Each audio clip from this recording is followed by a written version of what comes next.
ഏതൊരു കർമ്മത്തെയും നമ്മൾ പരിഗണിക്കാറുള്ളത് അതിൻ്റെ അവസാനം എങ്ങനെയായിരുന്നു എന്ന് നോക്കിയിട്ടാണ്. അതല്ലാതെ അതിൻ്റെ തുടക്കം ഞാൻ നല്ല ആവേശത്തിലായിരുന്നു എന്ന് പറഞ്ഞുകൊണ്ട് നമ്മൾ ഒരു കർമ്മത്തെയും വിലയിരുത്താറില്ല, പരിഗണിക്കാറില്ല.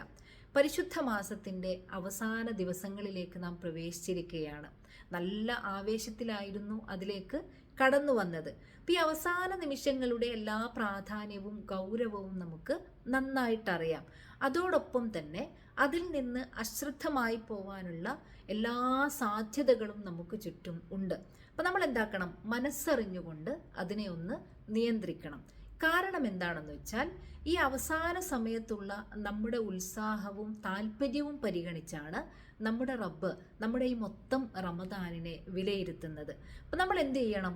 നമ്മുടെ വീടകങ്ങൾ നേരത്തെ ഉള്ളതിനേക്കാൾ ഖുർആൻ പാരായണം കൊണ്ടും നമസ്കാരം കൊണ്ടും പ്രാർത്ഥനകൾ കൊണ്ടും എന്താക്കണം? സജീവമാക്കണം.